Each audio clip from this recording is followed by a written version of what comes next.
out here in the natural elements, I want to tell you something. If you're feeling like your content is getting a little bit stale and your creative flame is starting to die out, it could be a number of different things that I want to talk about in the video, okay? But a lot of times has nothing to do with you running out of ideas and stuff like that. Really, what it is you're stuck in a negative pattern. And the negative pattern, I'm gonna go over 7 things that literally destroy creativity at its root. So you wanna get to the root of the problem. Don't beat around the bush and pick at the leaves at the outside. Literally get at the root of the problem and dig it up. Ready? Let's get into it. So some of the reasons why you might be plateauing in your content creation, number 1 is the comfort zone. The comfort zone is really a killer, man. Everything in the comfort zone is stagnation, idleness. Idle hands are the devil's playground anyway. So think about it. The more busy you are, the less time you have to feed into negativity or even get caught up in it. You gotta remember that nothing good comes out of a comfort zone. When you seek comfort, it's literally killing your creativity. Every time you notice yourself getting a little bit comfortable, say, okay, you know what, consciously I'm gonna remind myself right now to do something that is uncomfortable deliberately, because I don't wanna stagnate. Now comfort can really get in the way of a lot of things, but in regards to creativity, it gets in the way because it hinders your ability to think on another level and think outside the box. So if you're always playing it safe and doing the same old repetitive things over and over again and not trying to push the boundary just a little bit more, then you're comfortable. I mean, honestly, a lot of times we don't notice when we're doing something because it's comfortable. We're consciously not even aware of it. We're just doing the same old repetitive motions over and over again. So try not to let the comfort hypnotize you into not being your creative fullest. Nothing is grown in the comfort zone until you start getting into flow and actually loving the zone. So stop playing it safe. Get a little bit dangerous. It's fine, especially when you're trying to break through a plateau. And playing it safe is the worst thing you can actually do. Playing it safe doesn't give you the things that you need. You'll start to notice when you get out, so every time you step outside of the comfort zone, you actually feel a lot better every single time you do it. It's one of those things where you're like, damn, I'm glad I did that. You know, I feel better now that I've done that. So get into the flow state by pushing your boundary just a little bit more, because you actually cannot get into the flow state by being comfortable. You gotta push it a little bit. Number 2 is lack of fresh input. Think of creativity as a well or a tank. We need to fill that tank with a lot of creative influences. Certain locations can influence us. The weather can influence us. The sunshine. The sun has more influence on our body than we even take into consideration. We take it for granted. Music has a very positive influence on us, down to the instruments, the single vibrations, the harmonics. There's so many different things that influence a human being. So tap into every single one of those. I personally don't like to watch content creators that don't have a depth of knowledge. I like to learn a lot of things, and I like to listen to people who are well read. I don't want to listen to just generic stuff. So I have a high expectation for content that I consume. You'll start to notice when you get out a little bit more, get outside, the more you get moving around, the more your creative juices begin to flow. The more you take action, the more your creative juices begin to flow. So it's an action-based mentality to be a creator. You're constantly moving things and constantly making things. And I think it's up to us to really go seek and find more positive influences so that we can keep our creative well full. Okay, now the next thing to keep in mind is ineffective work. There's no targeted skill practice. I think we should be like an archer or a sniper. We should have a specific target that we're aiming after. And I'm not just talking about analytics. I'm talking about everything. I'm talking about your cadence, the way you speak. I'm talking about maybe certain things that you want to implement into your style of creating content. There's a lot of different things that go into it. So when you have no targeted skill practice, you don't know where you're going. Like, you don't have a navigational system, no GPS towards where you want to get. You're just aimlessly throwing stuff at the wall to see what sticks. And that only works to a certain degree. Like, what gets measured gets managed. And so if you're not measuring where you want to be and seeing where you measure up to, then you're really shortchanging yourself.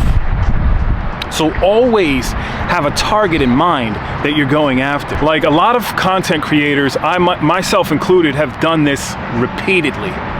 It's where it's just mindless repetition. There is no thought behind it. It's just like spray and pray.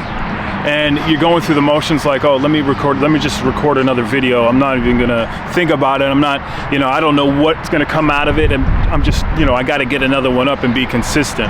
But just being consistent for the sake of being consistent is not where it's at.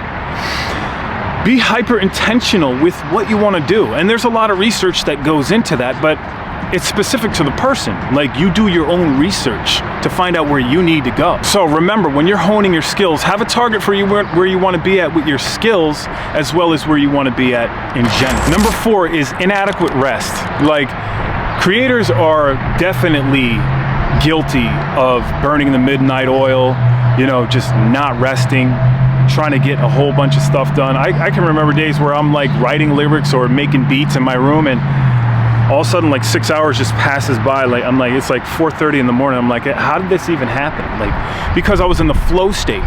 But also, it's a double-edged sword, because you got to keep in mind, there's a gift and a curse with everything, right? But especially with creators. A lot of times what happens is we end up burning out because we're not consciously taking breaks. So it's a good thing to be in that flow state, but sometimes you gotta cap it a little bit to make sure you prioritize rest and prioritize refueling yourself with good foods and everything. Like, honestly, if you don't eat well and you don't treat yourself well, I think your creativity is gonna suffer from that. And then when you do get a lot of rest and you do eat well, you'll start to notice, damn, I got a lot of energy. I can put out a lot of work. I can do a lot of stuff. Like, you become more of a productive creative. Think of your creation time as an incubation time, right? Ideas, sometimes they need a little bit of time to hatch, just like a little hatchling of a chicken or a duck. They need time to mature. And it's like the same thing with James Altucher's idea muscle in putting energy into the ideal muscle exercise, to where you're writing down your ideas, but you're basically writing your ideas over and over again. And you're trying to come up with as many different ideas as you possibly can. And some of those ideas need to incubate, and they grow over time. As you grow, your ideas begin to grow too. So this is why it's so important to constantly put in more information into your mind, because that helps your ideas grow and incubate. So take care, take care of your ideas, nourish them, and keep adding them, feed them. Number 5, and this is a big one, fear of people's opinions and perfectionism. Dude, you're basically living to the standards of other people that don't know anything that you're trying to do. And you're judging yourself off of what they might think from you. It's a terrible way to go. It's like you're getting off on the wrong foot in so many ways when you try to think about what other people are going to approve of, or what they're going to disapprove of, or how you want to appease certain people that you may have met and may have not met. It's a huge disturbance to creativity. Creativity is something that needs to be free flowing. You cannot have any constraints on creativity. You can tailor it back a little bit as time goes on, but you don't want to do that in the beginning, dude. Like, you need to, it's very important for a creative to let their ideas flow naturally. Because if you're not letting your ideas flow naturally, you're capping them right at the stem, man. We've heard about analysis paralysis. This is like where you're just constantly doing the research. You just, one more thing I need to learn before I even get started. It's like you never start because there's always another thing you need to know first. You never feel like you're ready. And it's like this, man. You're never gonna feel ready until you actually start to do it. And then you start to say, you know what, I am ready, let's go. But if you constantly like, you know what, I'm not ready yet, I need to learn more, I need to make sure this is right, the perfectionism keeps sinking in, you're never gonna really get ready until you do it, until you take enough action to do it, is when you actually start to feel ready. And then you gotta get over that first, that's the most important thing. So just keep in mind, other people's opinions don't mean ish, they're not that important, okay? Especially in the beginning. Also, self-censorship is poison to a creative. It's poison to any type of creative endeavor. Get it out of your mind. And analysis paralysis is just another form of procrastination as well. Number 6 is not having a clear purpose. Like some people might think, sometimes you may think, you know, I have a purpose, my purpose is to make money, or my purpose is to impress other people. You know, that's not a real purpose. You got to get clear on what's called your why. Now listen, your why has got to be strong enough to bear anyhow. That's that famous quote that Viktor Frankl said, "He who has a strong enough why can bear anyhow." Maybe it came from Nietzsche, I don't know. I don't know where it originated or who stole it from who. It doesn't matter. It's a profound statement because you can overcome some of the most horrendous difficulties by having a strong enough why, a more compelling why. It can't be something simple, surface level, and shallow. It's got to be a deep-seated, emotional why. When you connect to this why as you record your content or create any of your art, you keep this in mind. You approach the microphone and the camera in a totally different way.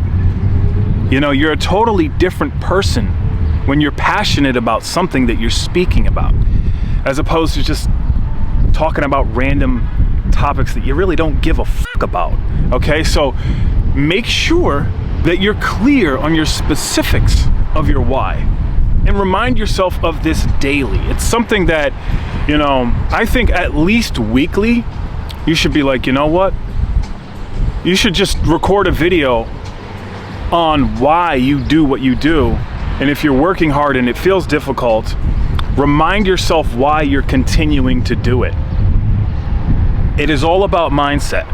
And without mindset, you really can't get down to the nitty-gritty in the first place. And you can never really have a strong enough why if you're chasing external validation. It's such a vanity metric that gets you nowhere in the long run. Like, it's just, you know, the trap of chasing likes, comments, views, subscribers, followers. All of this stuff is it's such an illusion in the first place, because a lot of people that have lots of likes, followers, subscribers, etc., really, they don't have any depth to them. So it doesn't even matter. Sometimes you could just act silly and crazy and get those vanity metrics up, but you have no substance as a human being. So really, you shouldn't be measuring yourself with those kind of metrics in the first place. All those metrics is an indicator of something. And what you'll see, like nowadays in general, is like a lot of videos or what have you might go viral for 1 minute, and then all of a sudden you might have that one flash in the pan moment where you have a little bit of virality, and then it just trickles away and disappears like smoke. It is really not worth it to chase external validation. Anytime you catch yourself being attached to positive comments or any kind of external validation, just quickly remind yourself, bro, this is not even what it's all about anyway. This has nothing to do with it. Number 7 is having no feedback at all. So on the flip side of not being attached to external validation and all kinds of vanity metrics, at the same time, it is a measurement, okay? So it still needs to be taken into consideration to some degree. However, if we're not seeking constructive criticism, whether even a negative comment in the comment section could have some constructive criticism to it. But beyond that, seeking constructive criticism just from outside viewpoints is a superpower, because you're able to take in so much more valuable information firsthand. Now think of it like this. If you're somebody who's sensitive to constructive criticism, you're basically working in a vacuum. You're in an echo chamber of validation, or an echo chamber of narrow thinking. There's no room for improvement because you feel like you've already improved as much as you need to. You see, there's a lot of ego and pride attached to not being able to take constructive criticism. And this, I mean, happens on all levels, but the thing about it is you really want to seek constructive feedback in general. And it's also good to be able to give constructive feedback to other people as well. I mean, this is why it's so important, and I think it's so crucial to have good chemistry, to be able to work with other people well and have good chemistry. I think content creation in general works much better when you're in a group or a partnership with somebody else and you have ideas that bounce back off of each other. Now, you don't even a lot of times need to say anything. Sometimes you get it. When you work with somebody else, the chemistry is so well that you get it. Like, you're communicating back and forth unconsciously through the work that you do. I mean, this could be with music, this could be with content creation, it could be with film production, all kinds of things. Like, when you're working towards a common goal with another creative and you're truly honest with each other, I mean, there's nothing better than that. And that's really where you can notch up as a creative. So just keep in mind, it is a huge hindrance, and it's probably gonna plateau every single time if you're ignoring constructive criticism. Last thing I'm gonna leave you with right now is just to remember, your creativity, it's not all about just inspiration or just resting. It's about alignment. Because when you're resting too much, your processes are gonna dull. Your purpose may fall off just a little bit. So this is the exact reason why your content can feel a little bit flat. But here's the good news. Every last single block that we just talked about is fixable. Your best work is not behind you. It's waiting on the other side of discipline, discomfort, and persistence, and a strong connection to why you create in the first place. All right, so check it out. You got through the video. I'm doing free one-on-one coaching calls for the next month. The spots are gonna fill up. I wanna encourage you guys, just hit the link. If you resonate with this content, let's have a conversation. Schedule a call. We're gonna hop on a Zoom call. You know, I'm actually looking for other creatives that I can collaborate with. It's not a definite with the collaboration, but let's build. Let's mix it up a little bit. All right, guys? Until the next time, we'll see you again. Chasing external validation, all those things are really a conundrum, a clusterfuck, if you will. And yeah, so you don't wanna get that. All right, so, but just check it out. Just hear me out. Don't touch the dial for a second.